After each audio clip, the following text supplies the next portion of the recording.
देखिए, मेरा नाम प्रताप सिंह खालसा है, भारतीय कश्यप सेना संस्थापक एवं राष्ट्रीय अध्यक्ष। और आप सभी जानते हो, सिया खुर्द गांव के अंदर एक कश्यप समाज का व्यक्ति रात को अपने खेत में पानी देने गया था और उसको जिंदा जलाकर मार दिया गया। उससे पहले हमारे समाज में सोनू कश्यप मेरठ में जिंदा जला के मार दिया गया।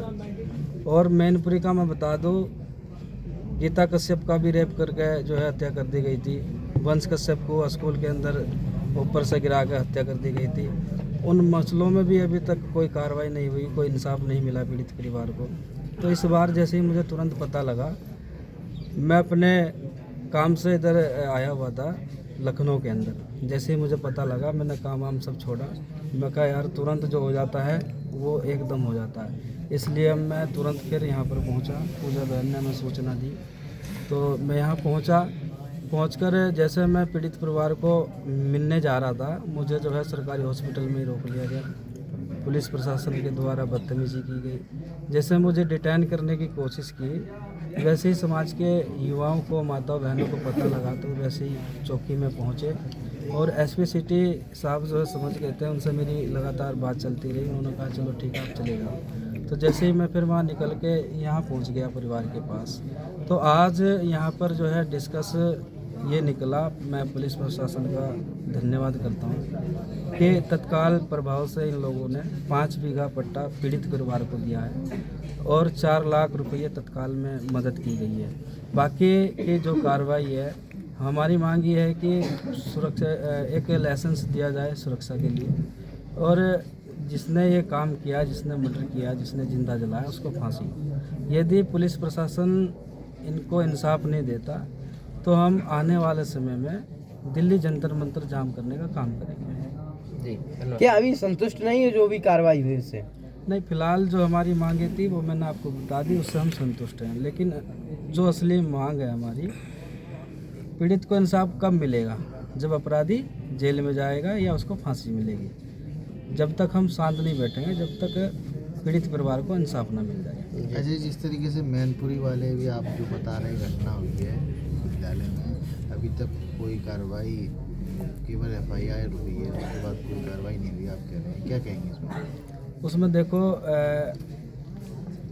मैं अभी तक संज्ञान नहीं लिया उसमें। जिन लोगों ने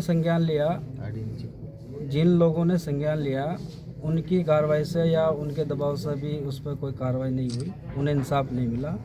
और उसमें मुझे पता लगा है कि जिस टीचर का उसमें नाम आया था गिराने में, उस टीचर को कुछ टाइम के लिए निकाल दिया गया था, लेकिन फिर दोबारा उसको स्कूल में ही रख लिया गया। और मैं उसके बारे में ये कहना चाहता हूँ कि आज हम यहाँ से फ्री होकर उसके बारे में SP साहब को ज्ञापन देंगे और 1 हफ्ते का टाइम देंगे। अगर इंसाफ नहीं मिलता तो उस कॉलेज के अंदर ताला मारने का काम भारतीय कश्यप सेना, समस्त कश्यप समाज करेगा। लगातार घटनाएं हो रही हैं, अभी आपने बताया है, क्या कहना चाहते हैं उत्तर प्रदेश सरकार से, भारत सरकार से? देखिए, भारत सरकार जो है, इससे कश्यप समाज की बहुत उम्मीदें रहती हैं और 100% कश्यप समाज BJP को वोट देता है। सरकार से यही उम्मीद थी कि सत्ता में आएगी, हिंदू का पक्ष करती है, कश्यप हमारा लोगों का पक्ष करेगी, हमारा अधिकार देगा। लेकिन समाज के साथ में इन लोगों ने धोखा दिया। धोखा ये दिया कि इलाहाबाद की रैली में मोदी जी ने 2014 में कहा था, हे गंगा पुत्रों, आप मुझे दिल्ली की कुर्सी पर बिठाने का कार्य कीजिएगा और मैं आपको आरक्षण देने का काम करूंगा।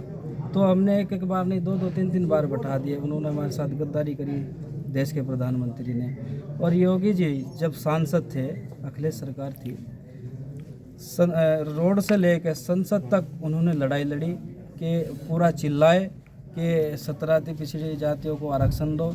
लेकिन आज जब डबल इंजन की सरकार है, उत्तर प्रदेश के अंदर भी BJP सरकार है और केंद्र में भी, आज तो किसी को लेटर लिखने की ज़रूरत ही नहीं। अगर ये चाहे तो 10 मिनट में हम लोगों को आरक्षण दे सकते हैं।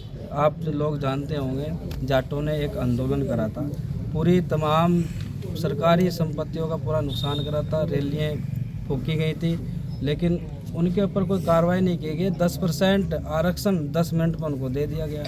अरे भाई, ये देश संविधान से चलता है और हमारा उसमें जब आरक्षण लिखा हुआ है, क्यों नहीं दे रहे हो भाई? हम कोई भीख नहीं मांग रहे, हम अपना अधिकार मांग रहे हैं। इस देश को बचाने के लिए, इस हिंदू धर्म को बचाने के लिए हमारे बड़ों ने कुर्बानियाँ दी हैं।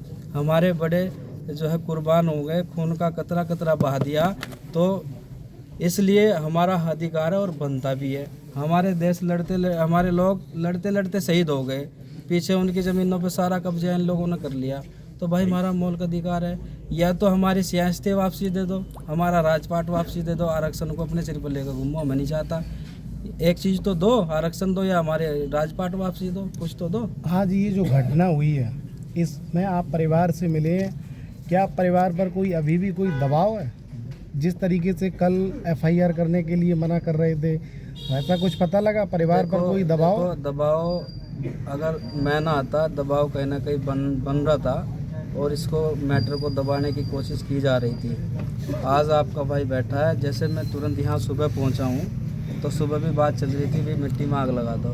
हमने कहा आते कह दिया कि आप जितनी मर्जी फोर्स बुला लो, जब तक आग नहीं लगेगी, जब तक इनकी मदद नहीं होगी। आपको क्या लगता है वो कौन लोग हैं जिनका दबाव है परिवार पर?